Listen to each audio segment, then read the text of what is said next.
the Wonder Zebra. He is one of the greatest supporters of OMR. He comes to almost all the events, and his work is incredible and it's coming alive. He has a new book coming out. I am not reading everyone's bio, by the way. It's just way too long. I love y'all, but I'll say what I know about you because I know all of you. So definitely, Wonder Zebra, come on up. Woo! Get it.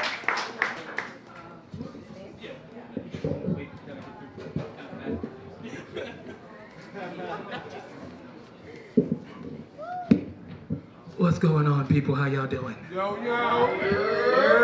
First off, can I get a yurt? Yeah. Let's make some noise. How y'all doing? Yeah. All right, so I got to be honest with y'all. I work for the city and whatnot, and because of that, I was supposed to have everything written down in this book, and I didn't have time to do so because my job is, well, crazy. But I got most of my stuff anyway, and we're going to do what we do. I'm opening up with my first one because I know it by heart, so. All right, this poem is called What a Shame. Can everybody hear me? Yeah. All right. What a shame it is to see another young black male selling drugs on the street, all because he's trying to put the latest Jordans on his feet, yet he doesn't understand what you sow is what you reap. And before he knows it, he's on trial for murder, hoping to cop a plea. All my young brothers and sisters, wake up. Haven't you had enough? I guess not. What a shame it is to see another young black woman selling her body on the streets, all because she wasn't loved enough by her father who was never there, so she spreads her legs looking for love and affection from these different men who don't even care. Now she's in the hospital coughing and spitting up blood because the last guy she was with didn't tell her he was HIV positive. He caught it from this guy he had a sexual encounter with back in '06. Now she's only got 6 months to live. Tell me, what type of life is this? All my young people, open your eyes and see yourselves for all that you're worth, and stop being trapped by the lies that the hood media glamorized and sold you at birth. What a shame it is to see another young person who never had a future in reach. Thank you.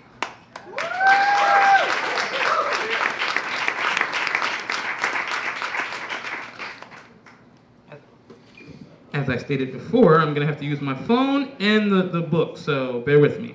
All right. Bear with me one moment.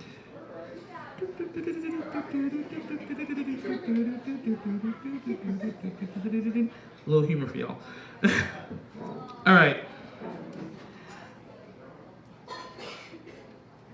I honestly do not have a title for this poem. Untitled shit. Fire. So we're going to call it Untitled for now. All right. Don't do that, phone. Here we go. When you're an African American, every day you get reminded of your skin complexion. You see, from the moment a black queen becomes pregnant with child, that young prince or princess is already labeled a threat before having ever taken their first breath. Made to fit the profile of a criminal way before learning the difference between right and wrong. Becoming a target for those who have sworn an oath of protection, of protecting and serving the community for simply being born a browner shade of color. Comforting words fall on the deaf ears of families when a loved one is lost because of a police-related tragedy. There is no amount of saying the word sorry that can make up for a parent having to bury a child. We as a nation need to work on dealing with the systemic problems that plague humanity, if not for ourselves, then for our future. Thank you. I'm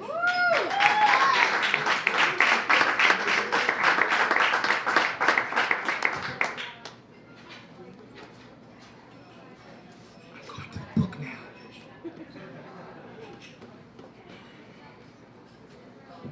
Okay, so this other one is actually untitled too. I didn't have time to put a title to it. I'll put one to it later on, but 2 untitled pieces, y'all. 1, I can count on both hands the number of times that I have been stopped by the police. 2, each time I have been stopped, the claim was that I fit the description of a criminal perpetrator, or so the officer would say. 3, Handcuffs hurt. A lot. Especially when they are placed on the hands of a proven innocent person, all to fill some quota. 4. Have you ever had a cop point a gun in your face?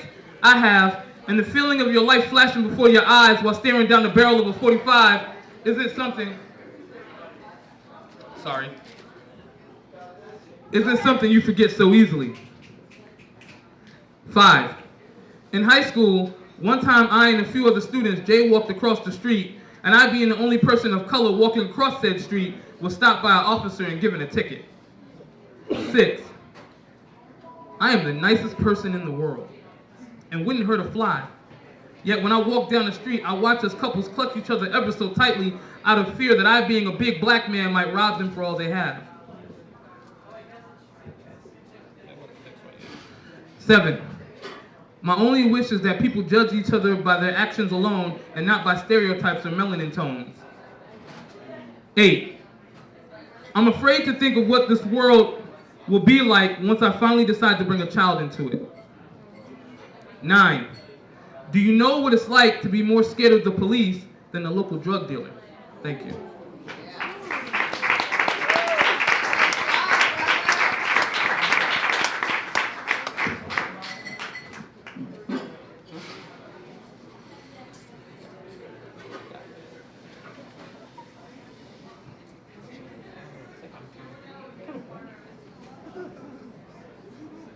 Okay, so I've been told I should talk about myself.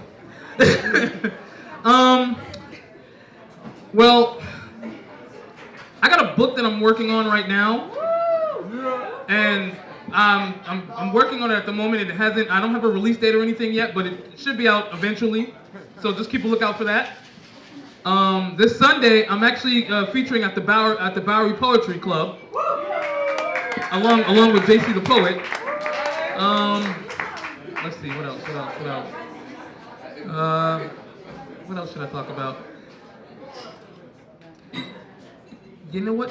Actually, no. You know what? Let me get to this poem.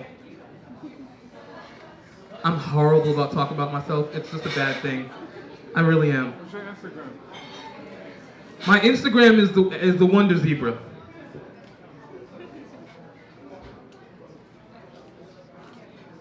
Hold on, I just had this. Okay. Before I read this poem, can we just take like at least 5 minutes of silence for all those who... 5 seconds, I mean 5 seconds. I'm in 5 seconds. Thank you. Thank you. Thank you. Listen, I've been working all day. I'm kind of tired. I've been up since like 4 in the morning, all right? My timing and stuff is off right now. All right? All right, seriously. Just, can we take like 5 seconds of silence in honor of those who've lost their lives due to police-related tragedies and everything else that's going on in this world?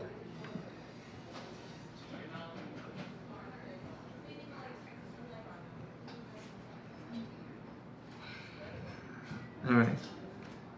I don't think that was actually 5 minutes, but that's okay. I mean 5 seconds, yeah. See, I'm kind of skewed right now. I'm kind of skewed. All right. This poem is called Tell Me.